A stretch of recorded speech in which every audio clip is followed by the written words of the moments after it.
नमस्कार, आप देख रहे हैं न्यूज चक्र। मैं अभिसार शर्मा। ये गोदी मीडिया आपकी आवाज बनेगा, ये न्यूज चैनल्स आपकी आवाज बनेंगे। ये गोदी मीडिया, न्यूज चैनल्स और अखबार तो कैंसर है भाई। ये दो तस्वीरें देखिए दोस्तों। एक तरफ यूट्यूबर और स्वतंत्र पत्रकार मनदीप पुनिया, जिन्हें पुलिस ने गिरफ्तार कर लिया। क्यों गिरफ्तार किया? बहुत ही रहस्यमय कारण है, क्योंकि ये किसानों की आवाज बनने गए थे, क्योंकि इन्होंने बार बार किसानों की आवाज आपके सामने रखी।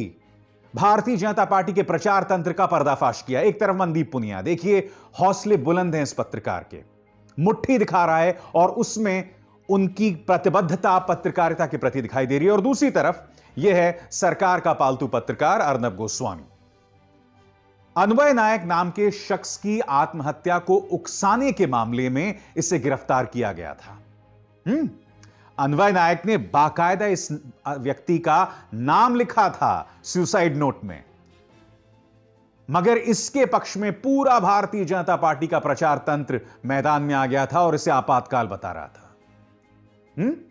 ये वो अर्नब गोस्वामी है दोस्तों, जिसका चैनल रिपब्लिक जो है, इसके संस्थापकों में से एक भारतीय जनता पार्टी से जुड़ा सांसद राजीव चंद्रशेखर है। एनडीए से जुड़ा सांसद राजीव चंद्रशेखर है। आज मैं आपके सामने दोनों तस्वीर रखना चाहता हूं। एक तरफ मनदीप पुनिया देखिए, वो पुलिस की वैन में, और दूसरी तरफ अर्नब गोस्वामी। आपके सामने कौन सा पत्रकार आपकी आवाज रख सकता है? वो जो डरा हुआ है, वो पत्रकार जो झूठ बोलता है पालघर लिंचिंग से लेके हर मुद्दे पर, या वो मनदीप पुनिया जो आपकी आवाज बनके स्वतंत्र तौर पर तमाम मुश्किल हालात में आपकी आवाज बन रहा है?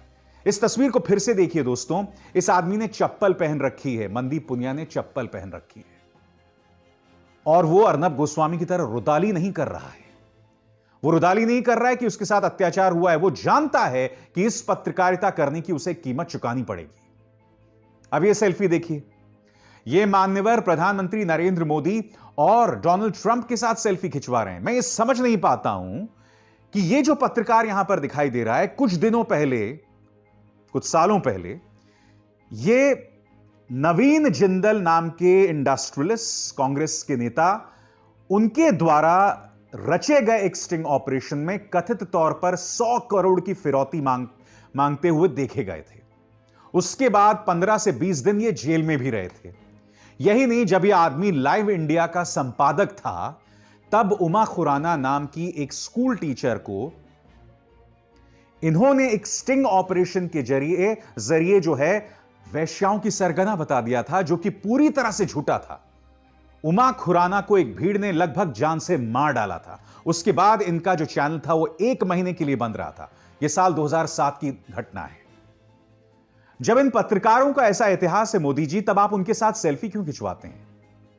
क्या ये हैं पत्रकार, आपके पसंदीदा पत्रकार, जो आपसे ये पूछते हैं कि एक फकीरी है आप में? किस तरह की फकीरी दोस्तों? मैं आपके सामने दोस्तों भारतीय जनता पार्टी के कुछ पुराने बयान बताने वाला हूं, जो उन्होंने आपातकाल के बारे में कहे। मैं आपके सामने अब यह बताने वाला हूं कि किस तरह से यह जो मीडिया है पूरी तरह से नाकाम है जनता के मुद्दों को उठाने के लिए, क्योंकि एक बहुत ही जबरदस्त कॉन्फ्लिक्ट ऑफ इंटरेस्ट सामने दिखाई दे रहा है। सबसे पहले मैं आपको बतलाना चाहूंगा कि प्रधानमंत्री नरेंद्र मोदी ने 24 मई 2013 को क्या कहा। आपातकाल के दौरान अखबारों को बंद कर दिया गया था। मैं जानता हूं कि 18 महीने तक मीडिया क्या कर रहा था। अरे मोदी जी, अभी तो आपातकाल भी नहीं है। आगे आपने क्या कहा था? हमने आपातकाल का आतंक देखा, जब प्रेस की आजादी और अभिव्यक्ति की आजादी को दबा दिया गया था। यह हमारे लोकतंत्र पर एक काला धब्बा है। अब आप क्या कर रहे हैं? अब आपकी सरकार, अब आपकी पॉलिटिकल पार्टी क्या कर रही है? न सिर्फ ये, बल्कि मैंने देखा है जामिया से लेकर जेएनयू से लेकर किसान आंदोलन, शाहीन बाग, आपके बाकायदा प्रायोजित गुंडे कार्यकर्ता पहुंच जाते हैं लोगों पर हमला बोलने के लिए। अनुराग ठाकुर, प्रवेश साहिब सिंह, कपिल मिश्रा, नंदलाल गुर्जर, आपके जो तमाम विधायक, मंत्री और सांसद हैं, वो बाकायदा प्रदर्शनकारियों को जान से मारने का आह्वान करते हैं। कोई कहता है कि देश के गद्दारों को गोली मारो, कोई यह कहता है कि पुलिस को इन्हें गोली मार देनी चाहिए, जैसे कि नंदलाल गुर्जर ने कहा। मैं ये तो समझना चाहता हूं, ये कौन सा लोकतंत्र है मोदी जी? आप इसे लोकतंत्र कहेंगे? और क्या इसी लोकतंत्र में पत्रकार काम करेगा? और जो पत्रकार काम करता है उसकी हालत मंदी पुनिया जैसी हो जाती है। उसकी हालत हो जाती है सिद्धार्थ वरदराजन की तरह, जिनके खिलाफ एफआईआर दर्ज हो गया, या राजदीप सरदेसाई या मृणाल पांडे। और आपके अपने पत्रकार क्या, जो समाज के अंदर अराजकता फैलाने में लगे हुए हैं, उनका क्या? उनके खिलाफ कोई एक्शन क्यों नहीं किया जाता? मैंने आपसे कहा एक एक नेता की मैं पोल खोलने वाला हूं। अब ये देखिए, स्मृति ईरानी। स्मृति ईरानी का यह बयान है 5 जून 2011 का। यह वो दिन है दोस्तों, यह तस्वीर याद है? रामदेव जी महिलाओं के कपड़े पहन के देर रात भाग गए थे अपने समर्थकों को पीछे छोड़ के। स्मृति जी का बयान, रामदेव के समर्थकों पर टीयर गैस के गोले छोड़े जा रहे हैं रात के बीचों बीच। यह बता रहा है कि आपातकाल लौट गया है। बहुत ही अजीबोगरीब इत्तेफाक है दोस्तों। मैं उस वक्त आज तक में था और मैं एक स्टूडियो डिस्कशन कर रहा था, और उस डिबेट में लालू प्रसाद यादव थे, जो कि यूपीए के एक बहुत ही ताकतवर मंत्री थे, स्मृति ईरानी थी बीजेपी की तरफ से, राशिद अलवी थे कांग्रेस की तरफ से। मैं बार बार लालू प्रसाद यादव से पूछ रहा था कि लालू जी, देर रात इस तरह से क्या पुलिस को कार्रवाई करनी चाहिए थी? कई लोग मारे जा सकते थे। और मुझे याद है एक रामदेव समर्थक सरोज बहन, उनकी मौत भी हो गई थी बाद में। तो मैं उनसे बार बार सवाल किया, मगर लालू जी का एक अंदाज है, जब भी मैं उनसे सवाल करता था वो सवाल को भटका देते थे। एक बार हुआ, 2 बार हुआ, 3 बार हुआ, और वो मेरे सवाल का जवाब ही नहीं दे रहे थे। चौथी बार दोस्तों मैंने उन्हें स्टूडियो से बाहर का रास्ता दिखा दिया था। इत्तेफाकन उस डिबेट में स्मृति ईरानी भी मौजूद थी, जो उस वक्त विपक्ष में थी। उस डिबेट के 30 सेकंड्स देखिए दोस्तों, मैंने लालू जी से स्टूडियो का बाहर का रास्ता बता दिया था। वो लालू जी जो यूपीए के एक ताकतवर मंत्री और नेता थे। सुनिए वो डिबेट का हिस्सा। लालू जी, इसके बात सुनिए। लालू जी, मैं आपकी रूपरेखा नहीं सुनना चाहता हूं। ये जो आप बातें कह रहे हैं, आप पिछले कई सालों से अपने पॉलिटिकल जीवन में कई बार कह चुके हैं। मेरा आपसे सवाल है, कल पुलिस के दमन पर आपको नहीं लगता कि औरतें और बच्चों के होते हुए यह निहायत ही गैर जिम्मेदाराना रुख था? देखिए, बात सुन लीजिए। औरतें, बच्चे, आप इलेक्ट्रॉनिक मीडिया के सारे लोग थे, और जो भी हुआ होगा या नहीं हुआ, कौन घायल हुआ नहीं हुआ, और आप चलिए लालू जी, मेरे पास भी वक्त नहीं है आपके भाषण को सुनने का, क्योंकि ये आपका राजनीतिक मंच नहीं है। बहुत बहुत शुक्रिया, आपने हमारे लिए वक्त निकाला। मगर इस डिबेट के बाद लालू प्रसाद यादव ने मेरे संपादक को फोन करके यह नहीं कहा था कि अभिसार शर्मा को नौकरी से निकालो। उन्होंने मुझे धमकाया नहीं था, मुझे कोई फोन कॉल्स नहीं आए थे। मैं बतौर पत्रकार अपना काम कर रहा था। और यह तस्वीर देखिए दोस्तों, उस वक्त भी मैं आज तक में था, और आज तक ने एक कहानी की थी कि सलमान खुर्शीद, जो कानून मंत्री थे और बाद में विदेश मंत्री बन गए थे, सलमान खुर्शीद का जो एक एनजीओ है, उसमें किस तरह की अनियमितताएं दिखाई दे रही हैं। दोस्तों, उस प्रेस कॉन्फ्रेंस में उंगली उठा उठा के मैंने सलमान खुर्शीद से सवाल पूछा था कि जब तक आप अपने पद पर बने रहेंगे, इस मामले की स्वतंत्र जांच कैसे हो सकती है? उंगली उठा उठा के मैंने सवाल किया था सलमान खुर्शीद से, मगर बावजूद उसके सलमान खुर्शीद ने प्रेस कॉन्फ्रेंस किया था। मैं उनके घर में पहुंचकर उनसे सवाल कर रहा था। सलमान खुर्शीद ने अपने कार्यकर्ताओं से, अपने समर्थकों से मुझे पिटवाया नहीं। उन्होंने मेरे चैनल को फोन कॉल नहीं किया। यह बात अलग है कि हां, सलमान खुर्शीद ने मुझ पर कोर्ट केस जरूर कर दिया था। मगर मैं आपको यह क्यों बतला रहा हूं? मैं आपको इसलिए बता रहा हूं कि आज की तारीख में जो बीजेपी हमें यह ज्ञान दे रही है कि पहले आपातकाल था, अब जो है लोकतंत्र है, नहीं। कम से कम कांग्रेस के टाइम पर मैं उनसे बेबाक तरीके से सवाल कर सकता था, बगैर इस बात के डरे कि मुझे धमकाया जाएगा, बगैर इस बात के डरे कि मेरी नौकरी चली जाएगी, बगैर इस बात से डरे कि मेरे परिवार को भी धमकाया जा सकता है और उनकी जान जो है वो सुरक्षित नहीं रहेगी।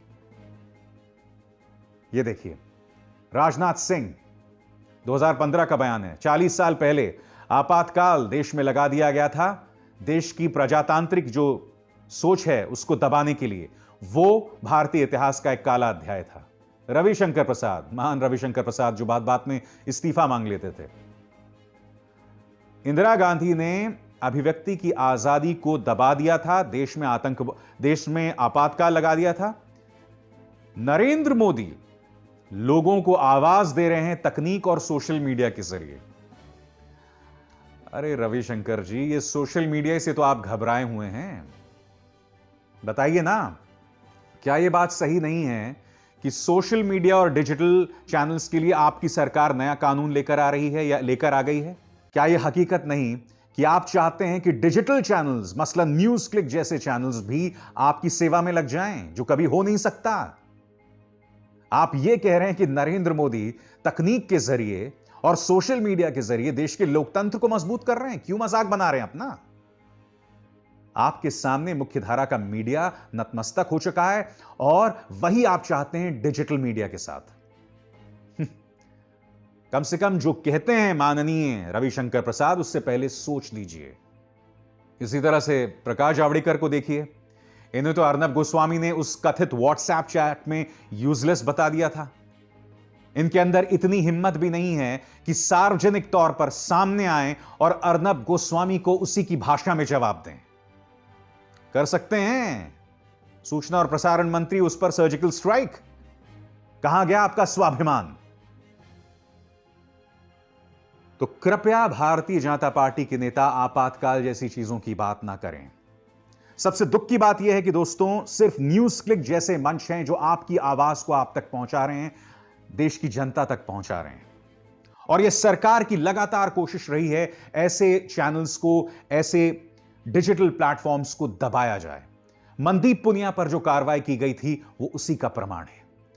दिक्कत यह है दोस्तों कि आज की तारीख में जो मुख्य धारा के न्यूज चैनल्स हैं वो इस सरकार से कई कारणों से सवाल नहीं कर सकते। सबसे पहली बात, इस सरकार के इस कदर रहमो करम है इनके संपादकों पर, एहसानों के बोझ तले दबे हुए हैं कि वो चाहकर भी कुछ नहीं कर सकते। मसलन मेरे पुराने बॉस रजत शर्मा, जो कि इंडिया टीवी के संपादक हैं, आप जानते हैं कि उन्हें डीडीसीए का अध्यक्ष बनाया गया था। इस तस्वीर में देखिए, इसी सरकार के अंतर्गत उन्हें पद्म पुरस्कार से भी सम्मानित किया गया था।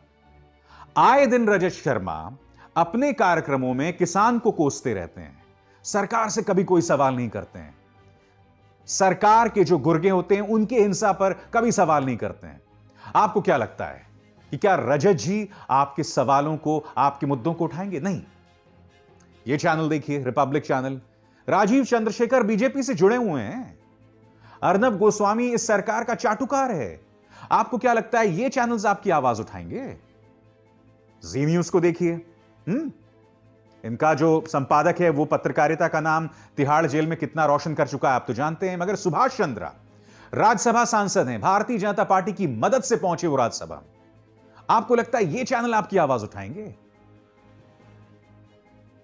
तमाम जो बड़े अखबार हैं, उन सब अखबारों के जो संपादक हैं या उनके प्रोपराइटर्स हैं, उनको बाकायदा राज्यसभा भेजा गया है। आपको क्या लगता है ये संपादक, ये अखबार आपकी आवाज उठाएंगे? इसलिए बहुत जरूरी है कि न्यूज क्लिक जैसे मंचों को मजबूत किया जाए, उन डिजिटल प्लेटफॉर्म्स को मजबूत किया जाए जो आपकी आवाज उठाते हैं। तभी इस देश में पत्रकारिता जिंदा रह पाएगी, क्योंकि अगर देश का पत्रकार आजाद है तो देश आजाद है, देश का पत्रकार फ्री है तो देश मजबूत है। मेरी इस बात पर गौर कीजिएगा। नमस्कार।